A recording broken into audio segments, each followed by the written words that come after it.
I, 26F, find myself in a situation that's slowly eroding my marriage and my sanity. It involves my husband Bruce, 28M, and his best friend Alex, 30M. I've been with Bruce for 6 years, married for 3, and I thought I knew what I was getting into when I said I do. But now I'm not so sure. Bruce and Alex have been inseparable since they were kids.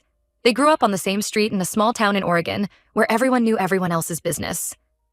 Bruce was the shy, bookish type, always with his nose in a comic book or playing video games. Alex was the golden boy, charismatic, athletic, and popular. By all accounts, they shouldn't have been friends, but they clicked from day one. I met Bruce in college. We were both English majors, bonding over our shared love of obscure poetry and indie films. He was different from the guys I'd dated before. Thoughtful, kind, and genuinely interested in what I had to say. Our relationship progressed quickly, and before I knew it, I was head over heels. And then Alex entered. Bruce had told me stories about his best friend, but nothing prepared me for the whirlwind that was Alex. He breezed into our lives during spring break of our junior year, all charm and easy smiles. I remember thinking he looked like he'd stepped out of a J. Crew catalog. Perfectly messy hair, bright green eyes, and a smile that could melt ice. At first, I was thrilled that Bruce had such a close friend. Growing up as an only child with parents who moved around a lot for work, I'd never experienced the kind of bond Bruce and Alex shared. They had inside jokes that spanned decades, could communicate with just a look, and seemed to genuinely enjoy each other's company. But as time went on, I started to notice things. The way Alex's eyes would linger on me a bit too long. How he always managed to sit next to me at group gatherings. The subtle touches that could be passed off as friendly but felt charged with something more. I tried to brush it off. After all, Alex was a notorious flirt. He'd had a string of girlfriends throughout college, never settling down with anyone for more than a few months. I figured it was just his nature, and as long as I maintained clear boundaries, everything would be fine. Bruce and I got married right after graduation. It was a small ceremony in Bruce's hometown, with Alex as the best man. I still remember his toast. He talked about how Bruce had always been there for him, through thick and thin, and how he knew I would make Bruce happy because I was basically the female version of him. At the time, I thought it was sweet. Now, those words haunt me. After the wedding, Bruce and I moved to Seattle for his job at a tech startup. I found work as a copywriter for a local advertising agency. Life was good. We were young, in love, and building our future together. Alex moved to Seattle 6 months later. He claimed it was for a job opportunity, but I couldn't help wondering if there was more to it. He quickly became a fixture in our lives, always dropping by unannounced, joining us for dinner, tagging along on weekend trips. Things started to change about a year ago. Alex began dating Sierra, a pediatric nurse he met at a charity event. She was sweet and down to earth, and for a while I thought Alex had finally found someone who could keep him grounded. But 3 months ago, they broke up. Alex was devastated. Apparently, Sierra wanted to have children, but Alex had gotten a vasectomy years ago, adamant that he didn't want kids. The breakup was messy, with Alex accusing Sierra of trying to change him. Since then, Alex has been leaning on us, particularly me, for emotional support. He'll call or text at odd hours, wanting to talk about his feelings or seeking advice. I've noticed he rarely reaches out to Bruce for these heart-to-hearts, preferring to confide in me instead. Last weekend, things came to a head. We were at a mutual friend's birthday party, and Alex had clearly had too much to drink. Bruce was engrossed in a game of pool with some colleagues, leaving me to deal with an increasingly handsy Alex. He cornered me in the kitchen, his breath reeking of whiskey. "You know," he slurred, leaning in close, "Bruce is a lucky guy. If I'd met you first." He trailed off, his hand coming to rest on my waist. I froze, unsure of how to react without causing a scene. Thankfully, another friend walked in at that moment, breaking the tension. Alex stumbled away, leaving me shaken and confused. Now, I'm at a loss.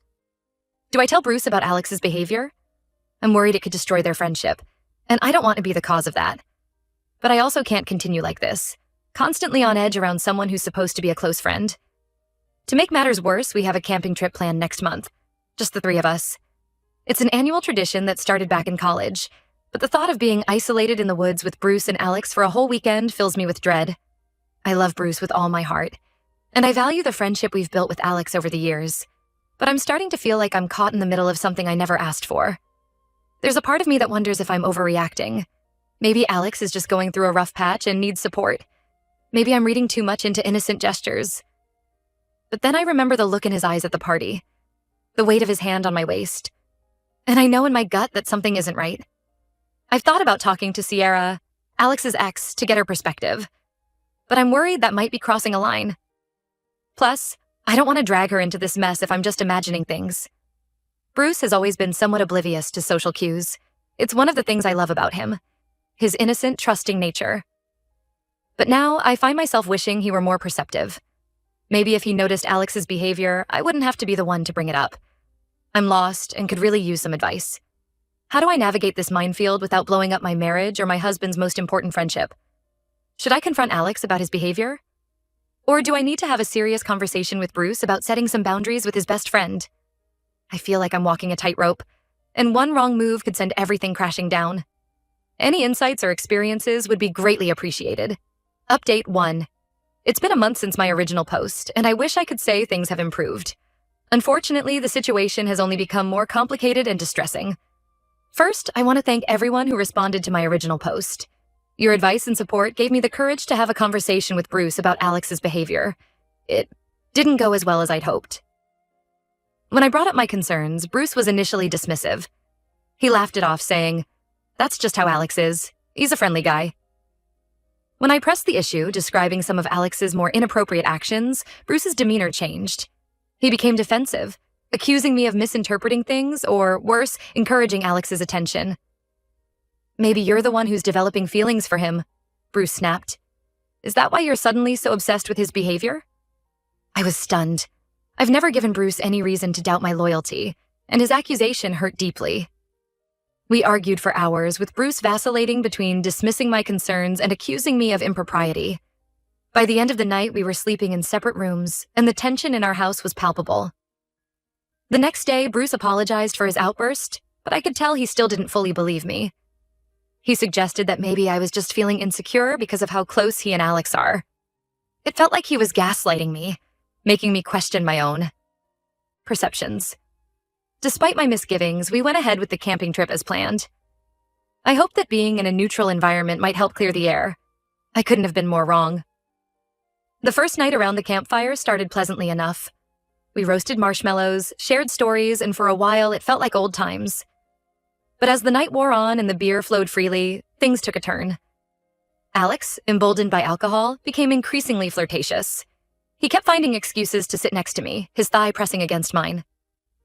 At one point, while Bruce was fetching more firewood, Alex leaned in close and whispered, "You know, I've always wondered what it would be like if we'd met first, before Bruce." I recoiled, making it clear his advances were unwelcome, but the damage was done. Bruce returned just in time to see me pushing Alex away, and his face darkened with anger and hurt. The rest of the trip was a disaster. Bruce alternated between giving me the cold shoulder and picking fights over trivial things. Alex, seemingly oblivious to the tension he'd caused, continued to try and engage me in private conversations. By the time we returned home, I felt like I was walking on eggshells in my own marriage. Bruce's trust in me seemed shattered, and he began checking my phone when he thought I wasn't looking. He started making snide comments about my relationship with Alex, implying that I was the one pursuing his best friend. Things came to a head last week when Bruce announced that Alex would be staying with us for a while. Apparently, Alex had lost his job and needed a place to crash until he got back on his feet. Bruce didn't even consult me before making this decision. I tried to protest, explaining how uncomfortable I was with the idea, but Bruce shut me down. "He's my best friend," he said coldly. "I'm not going to abandon him just because you're feeling insecure." So now Alex is living in our guest room. The atmosphere in the house is unbearable. Bruce spends most of his time with Alex, leaving me feeling like an outsider in my own home. When we are together, Bruce is distant and suspicious, questioning my every move. Alex, for his part, seems to be reveling in the situation. He's constantly around, inserting himself into every aspect of our lives. He walks around shirtless, makes suggestive comments when Bruce isn't within earshot, and finds excuses to be alone with me. I feel like I'm losing my mind. My marriage is crumbling, my husband doesn't trust me, and I'm living under the same roof as someone who's actively trying to undermine my relationship. I've thought about leaving, but where would I go?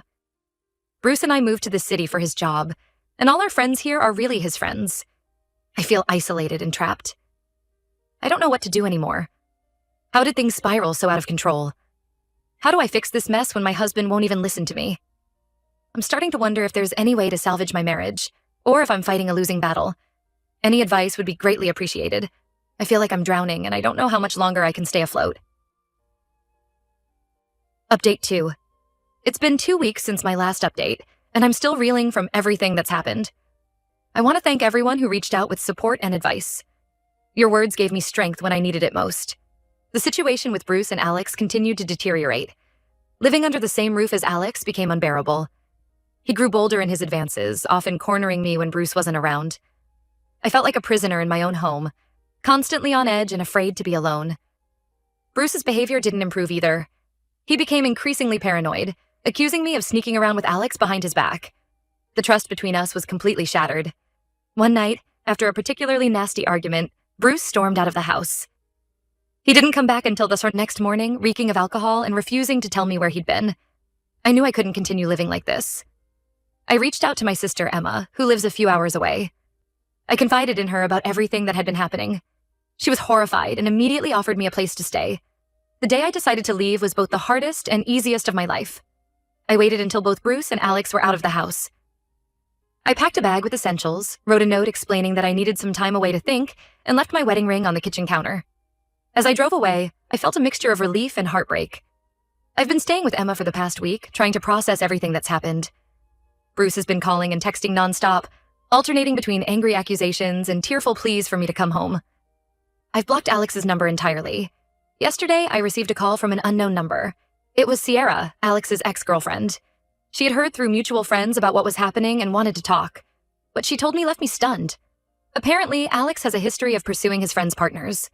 Sierra revealed that before they started dating, Alex had made advances on his previous best friend's girlfriend, causing a huge rift in their friendship group. She also told me that Alex's vasectomy story was a lie. He had never had one. He simply used it as an excuse to break up with women when things got too serious. Armed with this new information, I decided it was time to confront Bruce. I asked him to meet me at a neutral location, a coffee shop halfway between Emma's place and our home. When Bruce arrived, he looked terrible, like he hadn't slept in days.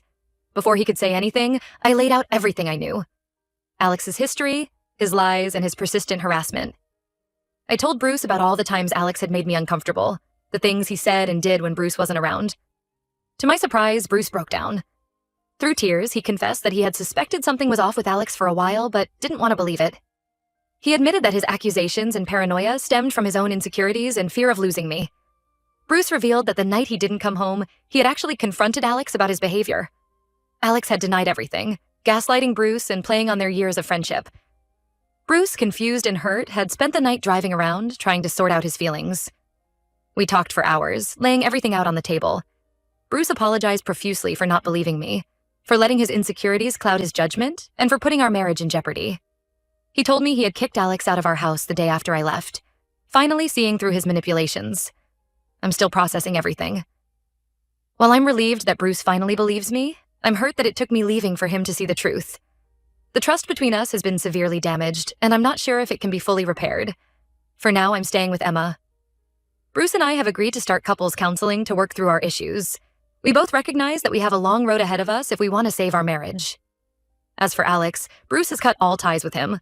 We've heard through the grapevine that he's trying to spin the story to make himself look like the victim, but thankfully, most of our friends have seen through his lies. I'm taking things one day at a time. I'm focusing on healing and figuring out what I want for my future. Whether that future includes Bruce remains to be seen, but I'm committed to putting myself first and not letting anyone make me feel unsafe or unvalued ever again. Thank you all for your support through this ordeal.